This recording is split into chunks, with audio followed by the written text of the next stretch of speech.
Dear students and viewers, Assalamu alaikum. I welcome you all in my YouTube channel, Z Chemistry.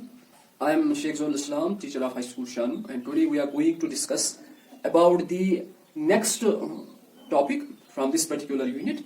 तो आज का जो topic है, it also indicates the evidences for the evolution process. तो evolution process को साबित करने के लिए कुछ evidences है, कुछ सबूत है हमारे पास. उन एविडेंसेस को हम डिस्कस कर रहे हैं. इससे पहले जो हम टॉपिक पढ़ रहे थे वहां पे हमने होमोलॉगस ऑर्गन्स को डिस्कस किया. होमोलॉगस, ठीक है. तो यहाँ पे अनालॉगस ऑर्गन्स, तो वहां पर होमोलॉगस ऑर्गन्स. तो लॉगस और ऑर्गन्स ये दो बाकी आप ये सेम ही, अलबत्ता सिर्फ अना और वहां पे होमो का डिफरेंस है. तो ये बात आपको याद रखनी है. This homologous organs are the reverse, these analogous organs are the reverse of homologous organs. तो होमोलॉगस ऑर्गन्स में हमने ये देखा था कि डिजाइन सेम था. तो जब रिवर्स है तो यहाँ पे हम देखेंगे कि जो डिजाइन है या जो स्ट्रक्चर है वो क्या है, वो डिफरेंट है.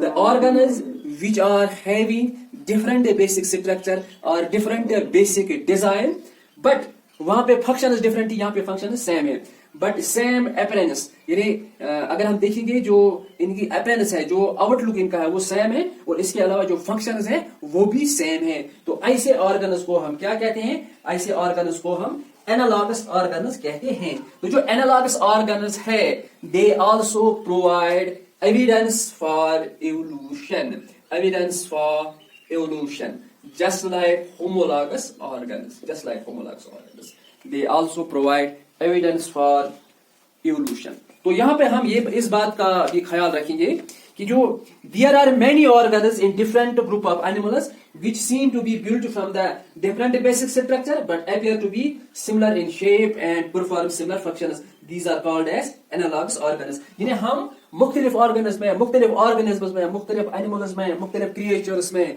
मुख्तलिफ ऐसे जानवरों में जो कि इस जमीन पे प्रेजेंट है जिनका की बेसिक डिजाइन जो है, बेसिक स्ट्रक्चर जो है वो डिफरेंट है.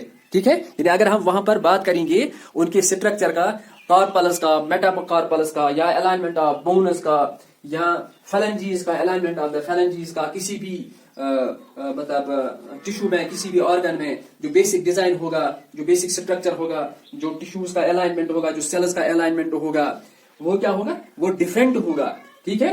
या उनका बेसिक डिजाइन जो है वो डिफरेंट होगा but these organs perform same functions और they appear to be same. इनका जो आउटलुक है वो आउटलुक हमें सेम लगेगा. ऐसे ऑर्गन्स को हम क्या कहते हैं, ऐसे ऑर्गन्स को हम एनालॉगस ऑर्गन्स कहते हैं.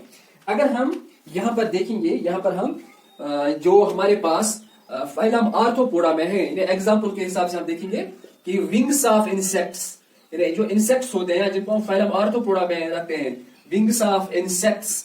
इसके अलावा अगर हम विंग्स ऑफ बर्ड को देखेंगे, wings of bird, wings of bird, तो दोनों में क्या है कि स्ट्रक्चर अगर हम दोनों का देखेंगे, इंसेक्ट के विंग का भी देखेंगे, इसके भी पर का भी देखेंगे, बर्ड के भी पर का भी देखेंगे, तो इनका जो बेसिक स्ट्रक्चर है, बेसिक डिजाइन जो है वो डिफरेंट है मगर दोनों की फंक्शन सेम है. दोनों दिख भी रहे हैं कि सेम है. यानी it is also used for flying purpose. This for birds the wings are also used for the flying purpose. तो अगर हम यहाँ पर बात करेंगे जो इंसेक्ट्स है, इंसेक्ट्स में जो ये विंग्स है इनमें क्या है, they have fold of membranes, fold of membranes. यहाँ पर जो विंग्स है इनमें fold of membranes, fold of membranes. ये पहले एक मेम्ब्रेन है, जैसे कि हम लोग को पता भी है कि जो फाइलम आर्थ्रोपोडा है इनमें जो स्केलेटन होता है दैट इज बेसिकली एक्सोस्केलेटन. तो इनमें एक्चुअली एक मेम्ब्रेन होती है, उसके बाद दूसरी मेम्ब्रेन होती है, इसके बाद दूसरी मेम्ब्रेन होती है. यानी अगर हम देखेंगे एपिडर्मिस होती है, इस तरह डर्मिस होती है या एंडोडर्मिस होती है इनमें. तो इनमें एक्चुअली मेम्ब्रेन्स का फोल्ड होता है. इसके बरअक्स अगर हम बर्ड का विंग देखेंगे, बर्ड का विंग, तो बर्ड के विंग में क्या होता है, उसमें एक्चुअली एक स्केलेटन होता है मगर ये स्केलेटन एक्चुअली होता है एंडोस्केलेटन. तो यहाँ पे होता है एक्सोस्केलेटन इनके साथ विंग्स ऑफ द इंसेक्ट्स. तो फ्लैश होता है, स्केलेटन के ऊपर फ्लैश होता है और फ्लैश के ऊपर फेदर्स होते हैं. तो regulate the temperature, regulate the temperature of their body. तो इन बर्ड्स में क्या होता है, इनमें फेदर्स होते हैं. तो हमने यहाँ पर देखा कि दोनों का स्ट्रक्चर जो है वो डिफरेंट है.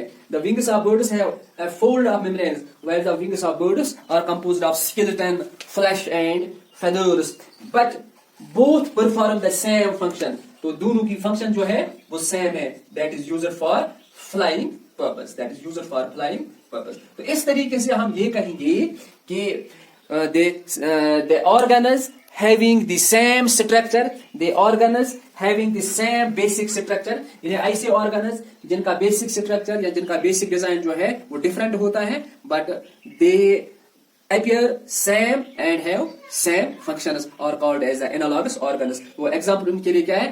Wings of insects and wings of birds. While as wings of birds have fold of membranes and the wings of birds are composed of flesh, feathers and skeleton. So that was all about today's topic. Have a nice day.